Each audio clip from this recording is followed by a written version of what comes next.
El título de la ponencia del día de hoy es Mejoramiento genético del cacao como estrategia ante el cambio climático.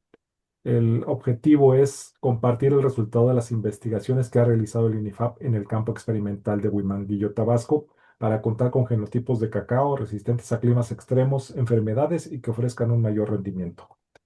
El doctor Alfonso Aspeitia Morales va a ser nuestro ponente el día de hoy. Eh, a continuación, les leo su semblanza. Él es doctor en Ciencias y Biotecnología de Plantas. Inició su trabajo como investigador en el Instituto Nacional de Investigaciones Forestales, Agrícolas y Pecuarias en 1991. Su labor se ha enfocado en el cultivo de cacao, específicamente en la propagación por injerto, clonación por embriogénesis somática y mejoramiento genético para la resistencia, monoliasis, rendimiento y calidad organoléptica. El doctor Aspeitia participó en la asesoría del programa de cacao de Nicaragua en 2018.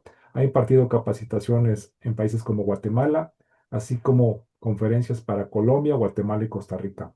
En el en el 2025 participó como instructor del diplomado en cacao impartido por el Centro Agronómico Tropical de Investigación y Enseñanza de Costa Rica. Sus trabajos de investigación han sido publicados en diversas revistas como Plant Cell Reports, Agricultura Técnica en México y Revista Fitotecnia Mexicana, entre otras. En la parte académica ha impartido las materias de bioquímica, biología celular y genotecnia vegetal en la Universidad Popular de Chontalpa. Bajo su dirección se han graduado 19 estudiantes de diferentes instituciones de educación superior. Actualmente evalúa en campo cerca de 450 nuevos híbridos de cacao y después de 34 años de investigación, estas variedades ya están disponibles para el uso de los productores en México. Esa es la semblanza de nuestro ponente, el doctor Alfonso Speitia, al cual le doy la más cordial bienvenida y le agradezco su participación en la red de aprendizaje Saberes. Y a continuación, nuestra agenda. Como siempre, tenemos la bienvenida y presentación de nuestros ponentes a cargo de un servidor. La exposición del tema es Mejoramiento genético del cacao como estrategia ante el cambio climático, a cargo del doctor Alfonso Aspeitia. Tenemos la sesión de preguntas y respuestas que en esta ocasión nos va a apoyar mi compañera Rebeca Lomelí. Tenemos la despedida y la evaluación de sesión como todas las sesiones. Entonces, si- sin más por el momento, le dejo la palabra al doctor Aspeitia. Bienvenido, doctor. Adelante.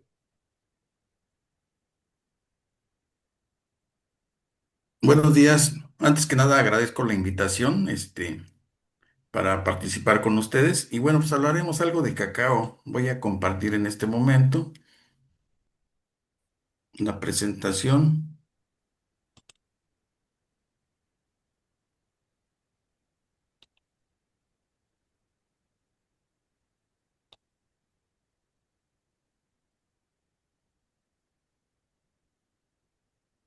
Y bien, pues vamos a comenzar. Entonces, pues hablar de mejoramiento genético de cacao es un área bastante interesante. A lo largo de la plática iremos charlando hacia lo que hemos hecho en este cultivo y su importancia. Pues en México básicamente el cultivo se encuentra este, en dos estados, en lo que es Chiapas y lo que es Tabasco. Tabasco es el principal productor de cacao con cerca de 18,000 toneladas actualmente. Vamos a la baja, en realidad. Cuando llegué aquí a Tabasco hace cerca de 34 años, había cerca de 60,000 hectáreas. Y estas plantaciones, pues, tenían cerca de los 60 años. Entonces, actualmente ya las plantaciones, como no ha habido programas de renovación, pues las plantaciones tienen más de 100 años. Y, y la superficie, pues, ha venido disminuyendo, drásticamente. eh, y bueno, este, permítanme que se puso aquí la pantalla. Necesito quitarla. Sí, adelante, doctor. Ahí está. Ya. Bien, entonces, como mencioné, existen dos principales productores de cacao en México, Tabasco y Chiapas. En el proceso de mejoramiento genético, pues básicamente trabajamos este, con variedades. Es decir, necesitamos tener toda una serie de variedades y a partir de esas variedades, pues ir incorporando caracteres que nosotros consideremos importantes. Desde su inicio del Banco de Germoplasma en 1985, se empezó a trabajar con algunos problemas fitosanitarios, principalmente mancha negra. Posteriormente llegó la moniliasis y bueno, se empezó a trabajar con moniliasis y se han introducido genotipos aquí al banco de germoplasma. Aquí en la imagen que mostramos, ese es nuestro banco de germoplasma. Contamos con un buen número de accesiones que proceden de diferentes países, desde Colombia, Costa Rica, Brasil, Ecuador, Perú, Trinidad, Venezuela y por supuesto de México. Tenemos colectas nacionales, como genotipos autóctonos igual. Entonces, esa es la base, el banco de germoplasma es la base para el mejoramiento genético de algunos de los problemas que tengamos, ¿no? Como mencioné, los principales problemas que hemos tenido es enfermedades, mancha negra y moniliasis. Entonces, esas colectas que hacemos regionales o introducciones internacionales entran a nuestro banco de germoplasma. Ahí hacemos caracterizaciones y vamos seleccionando genotipos. Ahí tenemos una línea igual que es de selección de clones y propagación in vitro. Estamos tratando de desarrollar protocolos para embriogénesis, generar plántulas a partir del cultivo de los pétalos. Entonces, hemos generado embriones somáticos. Aún no tenemos el protocolo como tal desarrollado, pero estamos trabajando en ello. Hacemos selección de progenitores para la formación de nuevos híbridos, los que les expliqué. Dice a Armando que ya está la capacitación ahí. Dile a Armando Posteriormente que está la pasamos capacitación. a selecciones de híbridos verdaderos, es decir, vamos analizando los híbridos que formamos para ver si realmente corresponden a los padres. Y ahí utilizamos marcadores moleculares. De ahí pasamos a evaluaciones clonales y pasamos a estudios de fermentación y estudios organolépticos, resistencia a enfermedades. Y el último tema que hemos incorporado, la última línea de investigación, es la resistencia a sequía, que es algo bastante importante. De ahí pasamos a multiplicación y validación ya con productores. Y si estos genotipos vemos que tienen potencial y el productor los adopta, entonces hacemos la liberación de estos nuevos híbridos y establecemos bancos de yemas para tener disponibilidad de material para productores. Entonces, ¿cuáles son los resultados que hemos tenido en los últimos 34 años? Primero relataré lo que hemos hecho hacia mancha negra y moniliasis. Y para ello, pues hemos desarrollado un protocolo para la formación de estos híbridos. Entonces, las flores previamente se cubren y posteriormente hacemos emasculaciones. El quien va a fungir como padre, eliminamos los pétalos y dejamos desprovistas las anteras. A la que va a ser la madre, eliminamos las anteras y después por frotación hacemos la polinización controlada. Posteriormente tapamos un día y si la flor no se cayó, eso significa que prendió la flor y ya 8 días después tenemos un fruto nuevo. Entonces, ese fruto nuevo, ese prácticamente significa una familia. Y esa familia, pues cada semilla es un individuo que va a ser diferente genéticamente entre sí.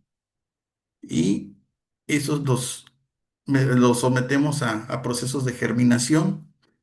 Una vez que las plantas crecen y están listas para ir a campo, las llevamos a campo y iniciamos sus evaluaciones planta por planta.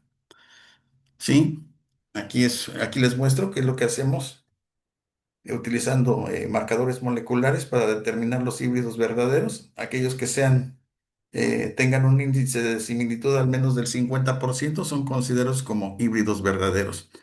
Y aquí en este esquema nada más podemos observar el tiempo que tardamos en generar una variedad, cerca de 20 años, ¿sí? Entonces no es un proceso tan sencillo. Sin embargo, bueno, afortunadamente lo hemos podido desarrollar y tenemos algunos genotipos ya con productores.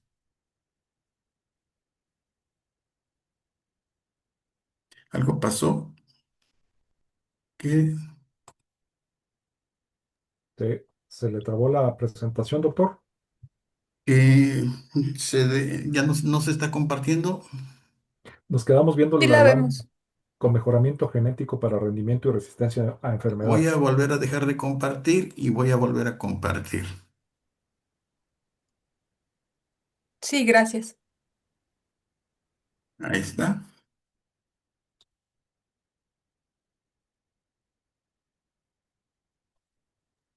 Bueno, aquí estamos.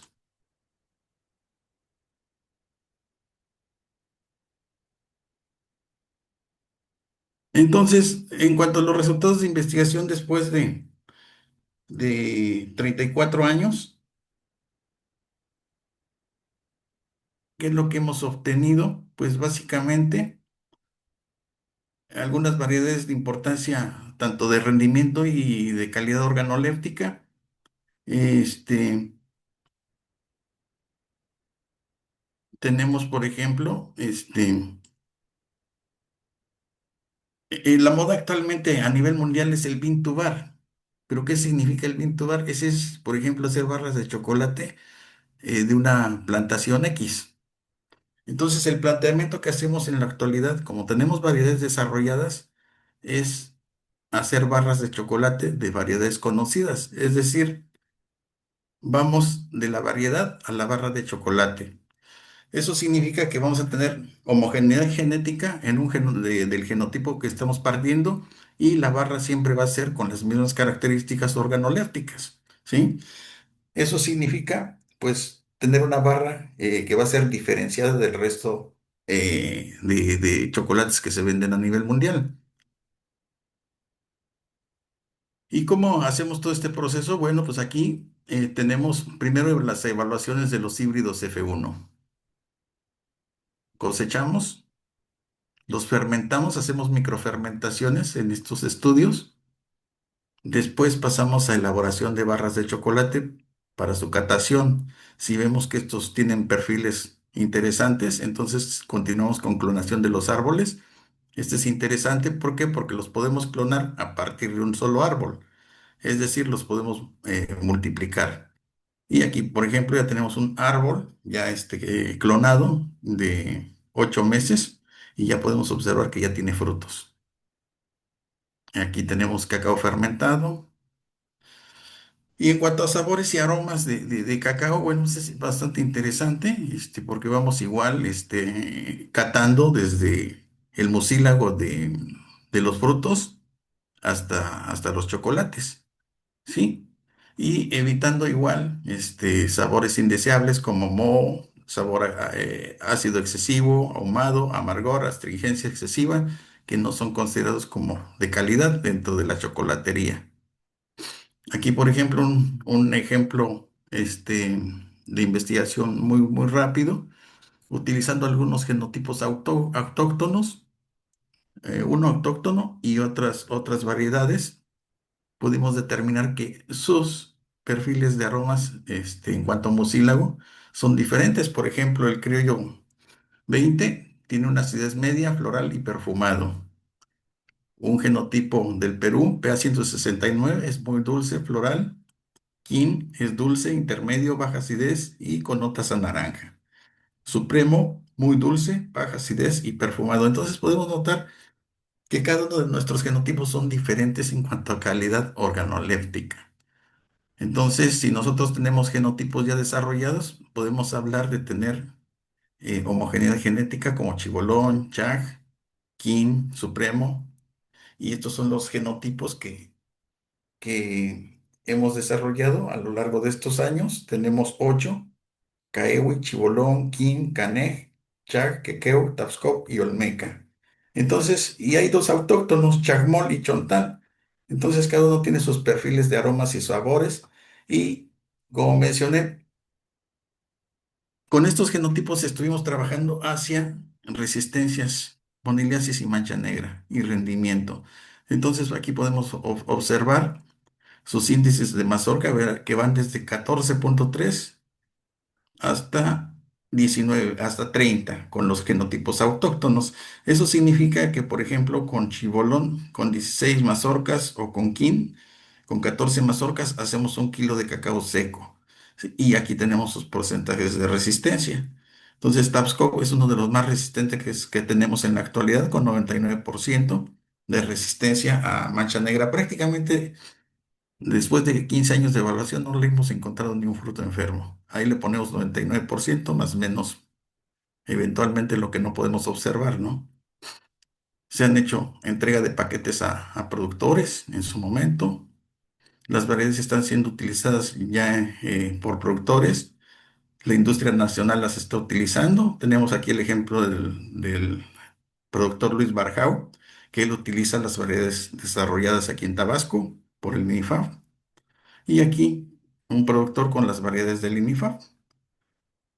Bueno, pues abocándonos hacia el cambio climático, porque es bien importante. Porque el cambio climático se refiere a los cambios a largo plazo de las temperaturas y los patrones climáticos. Estos cambios pueden ser naturales debido a la variación o a la actividad solar o erupciones volcánicas. Pero ya desde el siglo XIX, por las actividades humanas, ha sido el principal motor del cambio climático, debido a los esquemas de el uso de combustibles fósiles como el carbón, el petróleo y el gas. La quema de combustibles fósiles pues, genera emisiones de gases, el CO2 o el dióxido de carbono y el metano, de que estos tienen un efecto invernadero que actúan como algo como un efecto invernadero, una manta que envuelve a la Tierra, atrapando el calor del Sol y elevando las temperaturas. De hecho, justo lo que ocurre en un invernadero. Y aquí podemos observar en esta gráfica.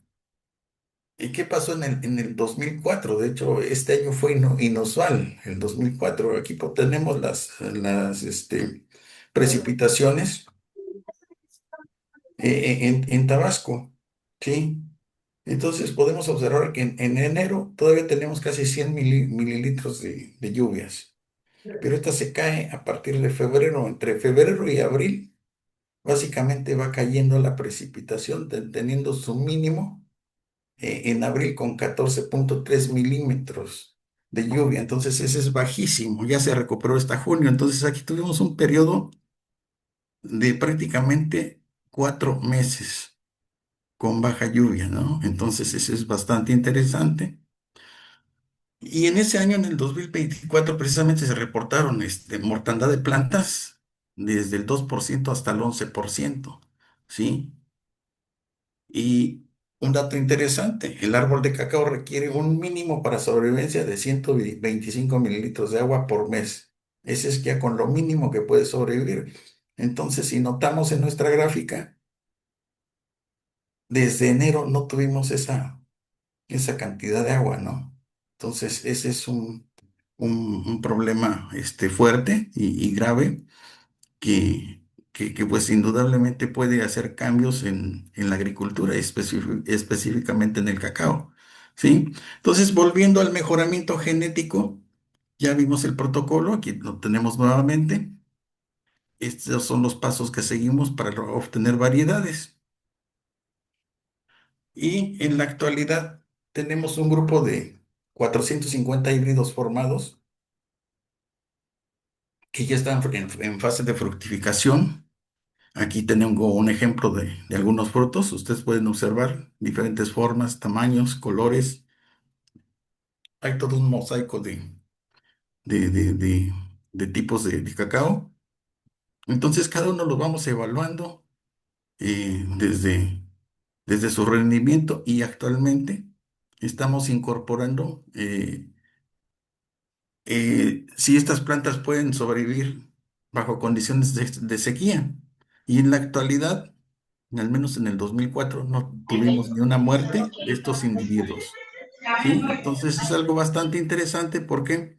Porque tenemos una base genética que ya la estamos estudiando y potencialmente pueden tener resistencia al cambio climático, ¿no? Y con diferentes caracteres. Por ejemplo, podemos observar genotipos que tienen arriba de las 40 semillas, que pueden ser interesantes, ¿sí? Y Y todos estos, como mencioné, es un producto de una selección de 450 individuos que están en evaluación y estos al menos no han sufrido ningún cambio o afectación debido a la sequía. Con base a ello, pues nosotros concluimos que actualmente se cuentan con 8 clones procedentes de híbridos seleccionados de cacao. 8 clones cuentan con registro y título de obtentor. Y actualmente tenemos 20 genotipos híbridos promisorios para alto rendimiento, resistencia a enfermedades y para sequía. Entonces, estamos en el camino, no es algo tan fácil de obtener una variedad, pero ya tenemos variedades potenciales que pueden contrarrestar el cambio climático. Eh, a lo largo de la investigación, hemos tenido apoyos de Fundación Produce en su momento, de fondos mixtos con CONACYT, Gobierno del Estado de Tabasco, al CONACYT, a fondos fiscales del INIFAP.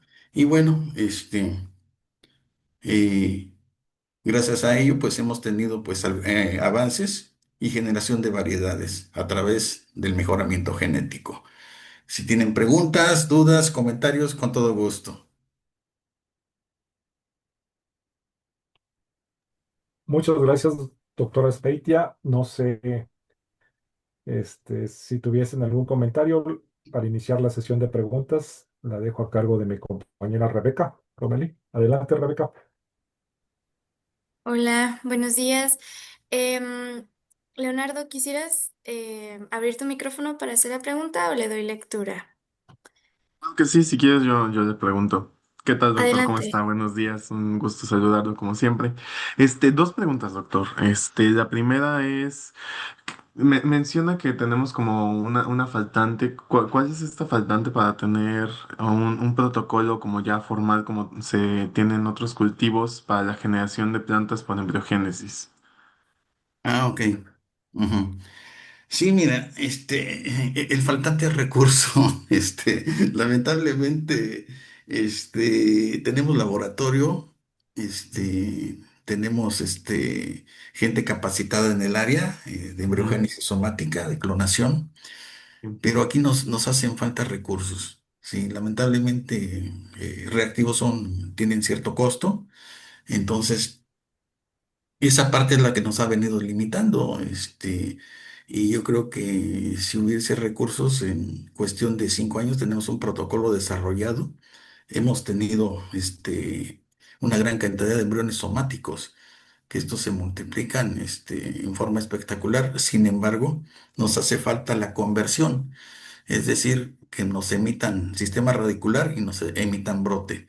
Pero bueno, estamos en eso y pues esperemos que en los próximos años tengamos un protocolo desarrollado y esto nos permitiría indudablemente contar con genotipos para los productores en un tiempo mucho más corto.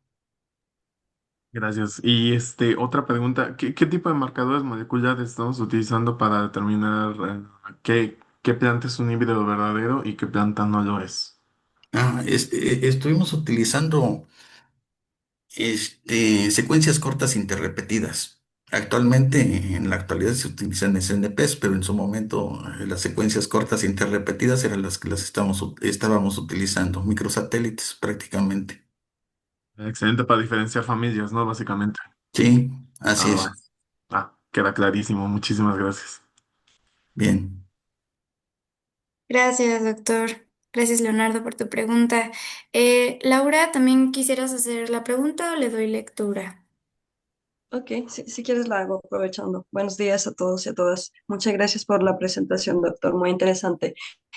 Una vez ya se tengan esas variedades como lo suficientemente estudiadas y con todos los protocolos que se requieren, ¿cuál es el proceso para que los productores las conozcan y posteriormente las puedan adaptar como parte de sus procesos de adaptación al cambio climático?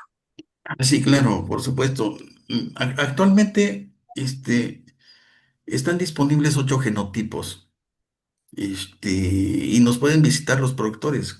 Cualquier persona que desee conocer las variedades, estamos ubicados en el kilómetro 1, carretera Huimanguillo Cárdenas, Ahí está el banco de germoplasma, ofrecemos recorridos gratis, no cobramos nada, podemos llevarlos a la plantación y mostrarles las variedades, tanto híbridas como autóctonas que manejamos. Las varetas se venden, tienen un precio de recuperación de 90 pesos, más o menos con 6 yemas. Una planta injertada tiene un precio actualmente de 60 pesos después de un año, porque no es tan rápido injertar una planta y tenerla para mañana, sino es un proceso donde generamos un patrón y después ese patrón, después de 5 meses, lo injertamos con la variedad ya que el productor quiere, y después de 5 meses más adicionales, ya el productor se la puede llevar para su establecimiento en campo. Estas están, como mencioné, disponibles, y hay algo bastante interesante. Ayer, de hecho, platicaba con un productor. Hace algunos años entregamos a 100 productores paquetes de 8 variedades. Entonces, esas variedades, haciendo una investigación con ellos, afortunadamente ellos me comentan que en el 2024 no sufrieron pérdida de ninguna de esas variedades. Entonces, eso significa, por tener vigor híbrido, que están respondiendo ante estos cambios climáticos, ¿no? Es algo que todavía lo estamos evaluando, pero es un aliciente que contamos con al menos esos 8 genotipos que entregamos a productores en su momento. Ninguna sufrió daños. En nuestro campo experimental tampoco observamos mortandad de plantas, ¿sí? Entonces, las demás, pues indudablemente. Las que mencioné, los 20 genotipos que están en proceso de estudio, pues todavía nos tardarán unos 5 o 10 años para ya tenerlas disponibles a productores. Muchas gracias, doctor. Em, ¿Alguien más quiere abrir su micrófono o doy lectura a las preguntas del chat?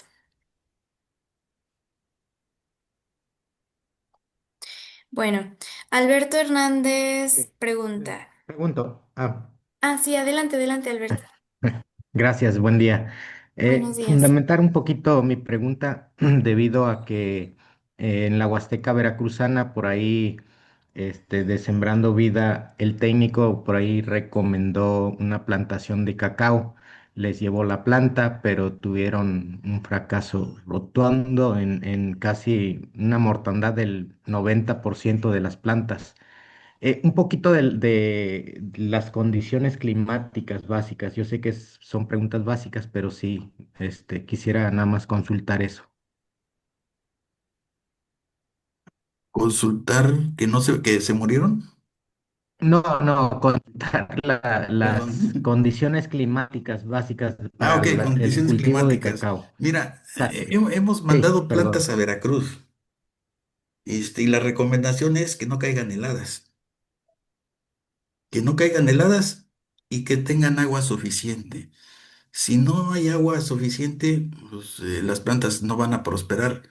De hecho, lo recomendable es sembrar las plantas en periodo de lluvias. Sí, si no hay riego, en periodo de lluvias hay que sembrarlas. ¿Por qué? Porque se requiere mucha agua. La planta, consume mucha agua. Eventualmente aquí dicen, bueno, a veces es cuando llueve y se inunda, dicen, no, pues se van a morir las plantas de cacao. No, no se mueren, son bien resistentes a inundaciones incluso, ¿no? Eso es algo bastante interesante, pero en sequía sí, después de 4 meses, como pudimos ver la gráfica, en ese periodo fue hubo lluvias inusuales, no hubo lluvias prácticamente, 44 milímetros en mayo, si no me recuerdo. Entonces es drástico, ¿no? Entonces, cuando uno establece una planta así, hay que regarla. Si no llueve, hay que regarla. Y si se suspende la lluvia unos 15 días o 20 días, hay que ponerle agua. Es vital, sí.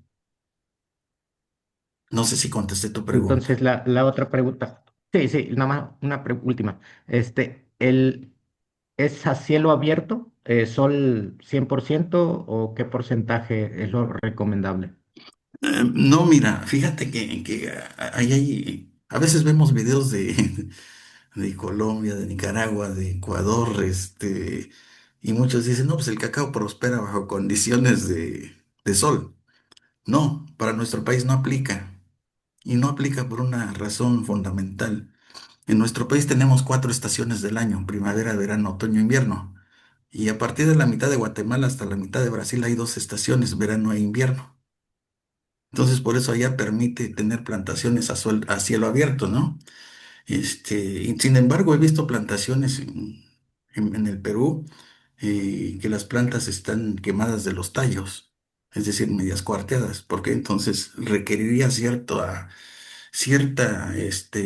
grado de sombra. Y aquí lo que recomendamos es tener árboles de sombra a 6x6 más o menos. Empezar a 3x3 y después ir raleando, dejar 6x6 y después ya 9x9 más o menos.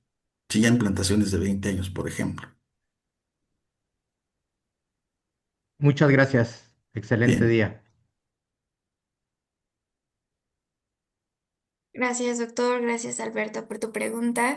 Doy lectura a la pregunta que hace Cesario Ruiz. ¿Qué cultivo ha sustituido al cacao de las 60.000 hectáreas que habían o han quedado abandonadas?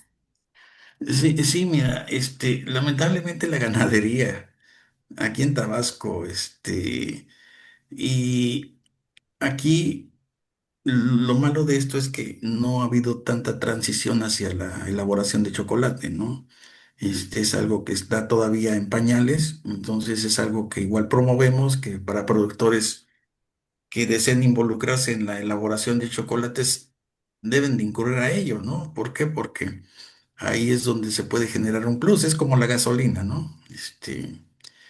Tenemos petróleo, pero si no lo convertimos a gasolina, pues entonces tenemos un producto que siempre va a ser caro, ¿no? Y una barra de chocolate no baja de precio. Entonces, aquí la tendencia debería de ser es elaboración de barras de chocolate y como mencioné, a los productores aquí este, eh, les recomendamos incursionar en el proceso de chocolatería. ¿Y por qué? Porque si ya tenemos variedades específicas, por ejemplo, Tabsco, que tienen caracteres organolépticos específicos, entonces el productor puede hacer su barra de chocolate con esos caracteres organolépticos, ¿sí?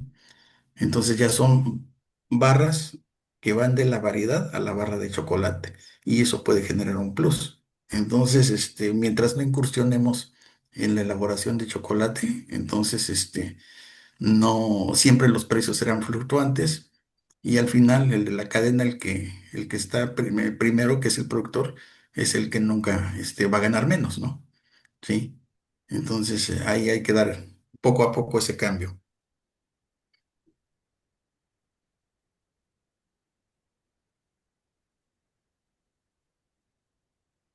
Gracias, doctor. La siguiente pregunta es de Freddy Saín Galindo. ¿Qué recomienda en plantaciones que están en producción, pero se tiene el problema de monoliasis? De moniliasis, bueno, mira, aquí básicamente es hacer una reconversión de la plantación. Es decir, utilizar variedades mejoradas, como mencioné, de las más resistentes. Puedo recomendar los 8 genotipos que tenemos ya en la actualidad.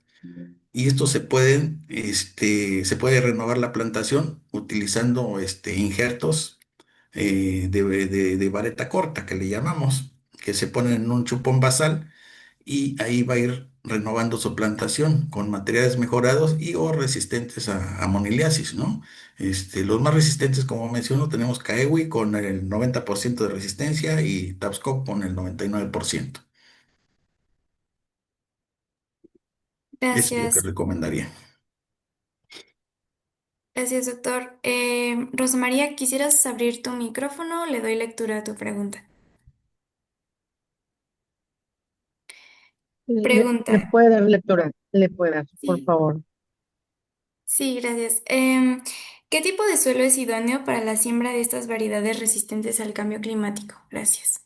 Sí, mira, básicamente esos son suelos francos, con alto contenido de materia orgánica, suelos de vega de río, en términos generales, suelos francos. Sí, ahí es donde se propicia mejor, el desarrollo de las plantas de cacao. Gracias. ¿Alguien más quiere abrir su micrófono? Tenemos unas preguntas más antes de cerrar la sesión.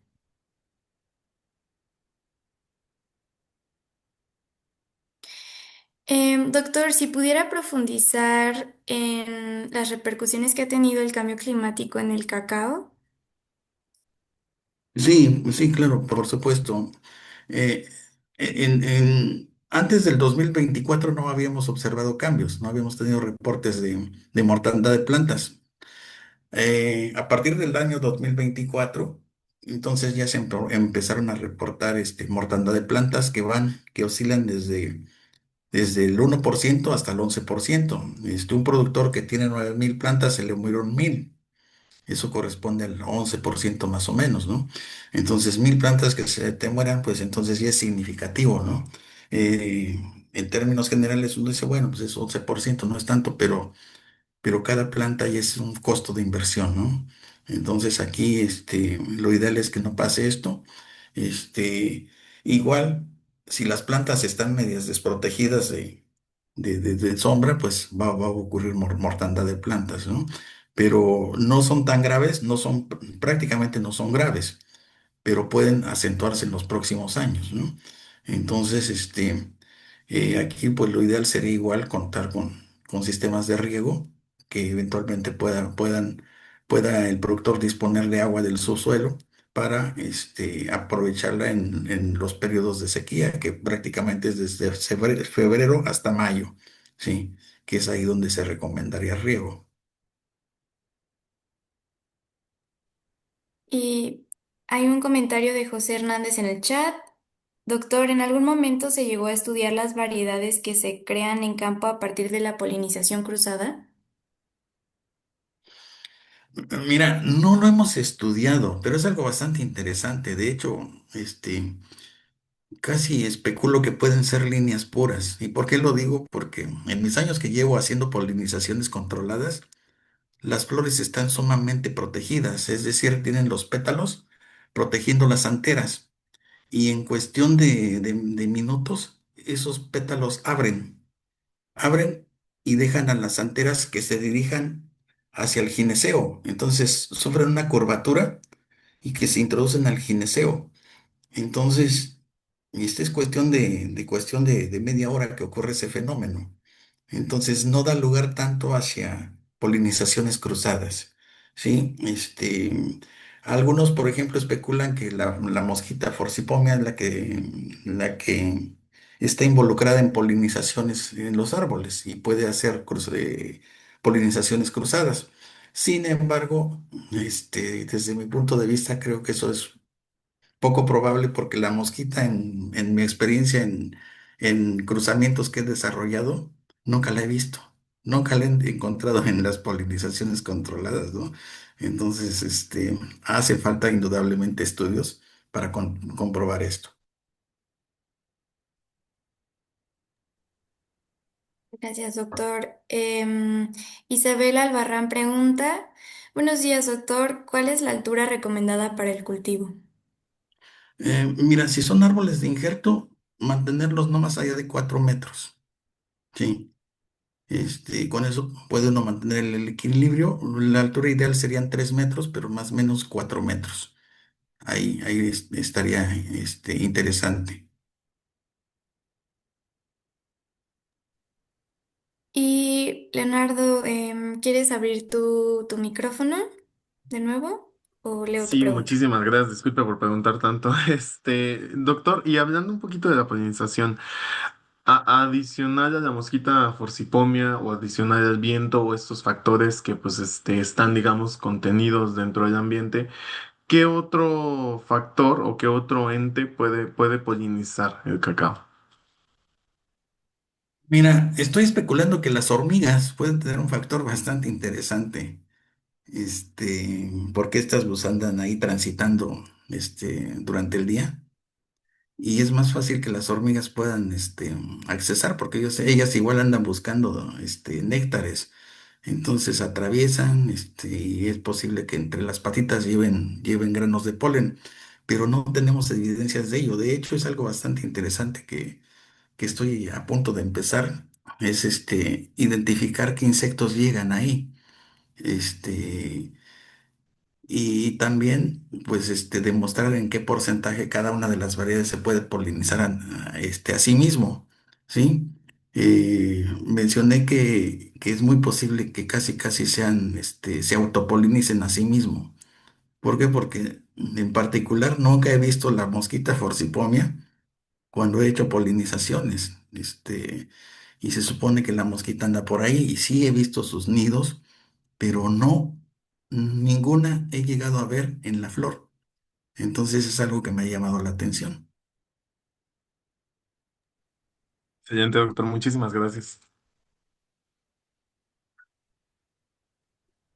Gracias. Hay una última pregunta. No sé si alguien quisiera hacer una pregunta antes. Abrir su micrófono, algún comentario también, ¿se vale? Laura, tienes la mano levantada. Adelante. Sí, muchas gracias. Es que me quedé pensando en lo que dijo el doctor de el tiempo en el que tardan esas variedades como en salir, como para que sea disponible para los productores. 5 años y si vamos a seguir o se presenta una sequía similar o parecida a la del 2024, que es altamente probable, pues como que los productores van a quedar como muy desprovistos, ¿no? De tener como variedades adaptadas a las condiciones actuales. En ese panorama que no solamente es como científico, sino un poco de cómo funcionan las cosas, como en la academia y en las instituciones, ¿qué se podría hacer un poco para acelerar esos procesos de investigación y que esas variedades realmente puedan llegar a los productores ahora, que es donde posiblemente la necesitan más para adaptarse pues en el corto y largo tiempo? Sí, sí, mira, es interesante. No es tan desalentador el panorama porque por fortuna tenemos genotipos, los que mencioné, los 8 genotipos, y en un censo que he hecho a productores que en su momento les entregamos paquetes, no me reportaron muertes de esos híbridos. Entonces es algo bastante interesante. Ahí hay una fuente de genotipos que estos, aparte de que tienen alto rendimiento, eh, tienen cierta resistencia a moniliasis y mancha negra, entonces están resistiendo cambio climático. Es algo que todavía lo seguimos evaluando con los productores cooperantes que tienen estas plantas y es alentador. De hecho, ayer platicaba con un productor de peje lagartero de Huimanguillo y él me decía, mire, las plantas que usted metió ni una se murió. Entonces ese es alentador. Indudablemente estamos en fase todavía de investigación y esas variedades se pueden ir reproduciendo. Los otros híbridos que contamos, los que mencioné aquí, que son 20 potenciales, estos sí están todavía en proceso de eso, de selección. Ya prácticamente están seleccionados, pero ¿qué sigue de eso? Sigue clonarlos, porque es un solo individuo. Estos los clonamos y vamos reproduciendo plantas, para hacer parcelas de validación con productores y ahí continuar el proceso de evaluación. Sí es un proceso que nos va a tardar unos 10 15 años más o menos. Y, pues precisamente andamos en búsqueda de recursos, ¿no? Anteriormente teníamos a CONACYT, pero últimamente ya no tenemos CONACYT como tal, operando para financiamiento de proyectos de investigación en el área agrícola, ¿no? Entonces, pero bueno, eh, esperemos que en los próximos años se den ciertos cambios y bueno, y poder continuar con estas líneas de investigación. Ok, muchísimas gracias, doctor. Gracias, doctor y Laura, por tu pregunta. Y hay una última pregunta y es si hay personal del INIFAP que pueda ofrecer capacitación en campo de este tema en otros estados o solamente es en sus instalaciones en Tabasco. No, por supuesto, podemos ir a cualquier parte de las zonas tropicales de México, porque es donde se adaptaría el cacao. Bajo previa invitación, con todo gusto, podemos participar e incluso en hacer estudios para introducción de variedades. Hemos hecho estudios en Michoacán, hemos establecido plantaciones en Michoacán, en Puebla. Tenemos una parcela de validación en el estado de Puebla, una parte tropical. En Veracruz igual tenemos 2 parcelas demostrativas por ahí. Entonces, estamos abiertos a eso, a cualquier colaboración. Pues muchas gracias, Yo doctor, y a todos, todas por sus yo tengo una preguntas. preguntita. ¿Aún puedo? Javier, Adelante. adelante. Sí, doctor, buenos días. Mi duda surge porque habla de clonación. Entiendo justamente que los individuos que se están reproduciendo, pues genéticamente podrían ser iguales o tendrían que ser iguales en ese sentido. Y existen riesgos, por ejemplo, de hacer una siembra y posiblemente por algún patógeno no identificado se puedan enfermar o puedan tener pérdidas. Em, en este caso, ¿qué tanta garantía tienen estos híbridos que usted está haciendo para evitar, por ejemplo, una contingencia de ese tipo? Mi segunda pregunta sería la siguiente. Normalmente en el tema de esto que son desarrollo de variedades, bueno, la mayor parte de las instituciones, tanto académicas como de investigación, se quedan justamente en ese proceso de experimentación muchas veces en los TRLs, que es el desarrollo en este caso, de transferencia de tecnología, eh, justamente muy pocas veces se validan en campo. Escucho que usted ya ha validado digamos, estos híbridos en campo con los productores. Sin embargo, creo que por el tiempo que tarda el cultivo, aún no está validado al 100%. Digo, habló usted algo así como de 3, 4 años. Entonces, y es parte de lo que comentaba también la doctora Laura, sobre el tiempo que tardan estas variedades para estar a disposición del productor. Entonces, eh, más o menos, de acuerdo a la experiencia que usted ya tiene trabajando y con los avances que tiene, digamos, ¿cuánto sería el costo, digamos, de implementar su tecnología en una hectárea de cultivo, en caso de que un productor quisiera establecerlo? También es importante decirlo porque sería bueno saber si esa tecnología está hecha para pequeños productores o para grandes productores, ¿no? Porque por lo que entiendo, las características que manejaba hace un momento de la semilla del cacao, pues prácticamente está dirigida para productores, en este caso para la comercialización del chocolate.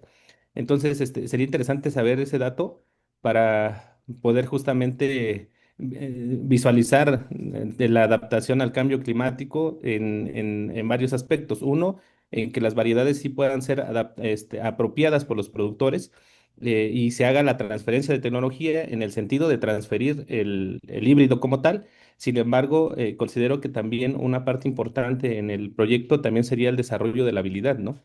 La habilidad del cuidado, en este caso del mismo cacao. Entendía yo hace un momento que preguntaban sobre las condiciones edafológicas y de altura del mismo cultivo. Entonces, no sé si tendrá esos datitos.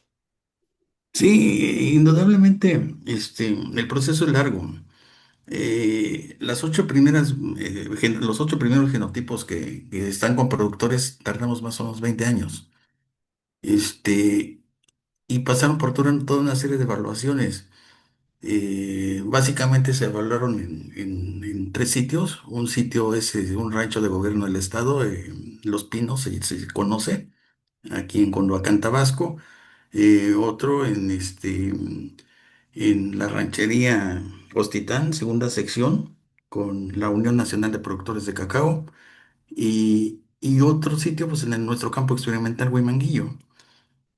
Una vez que estas variedades salieron, pues entonces y hubo productores cooperantes igual, que a su vez contaban con estas variedades. Y al final ellos son los que han dado la transferencia. ¿Y por qué digo ellos? Porque hacer una hectárea de cacao más o menos está en los 150,000 pesos.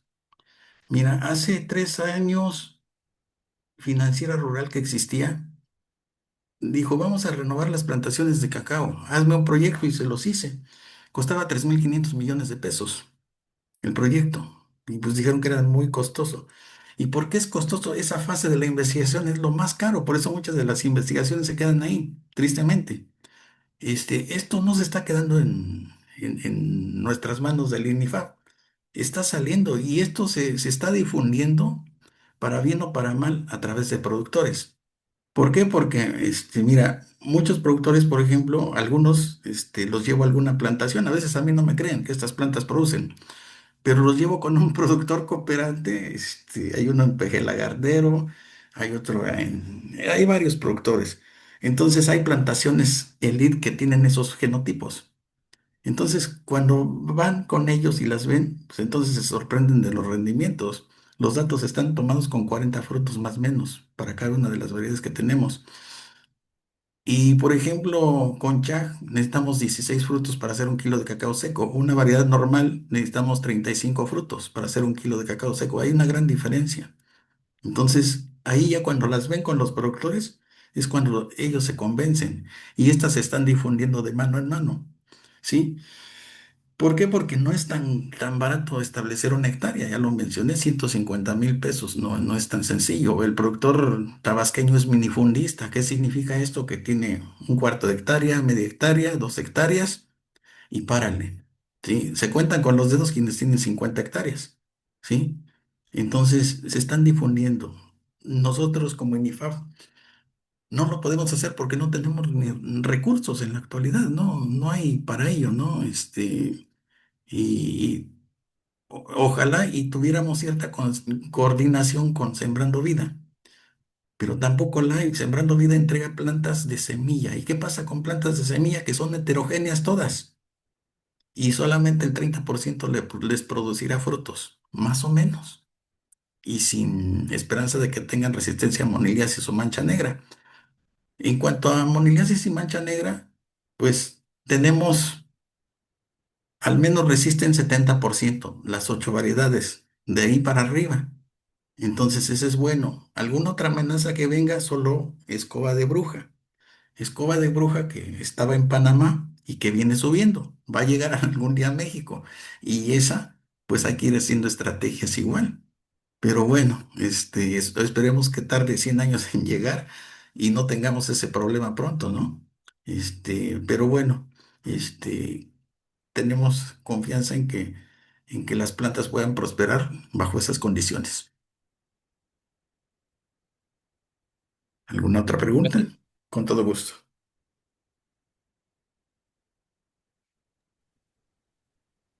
Gracias, doctor. Pues parece que ya no hay más preguntas.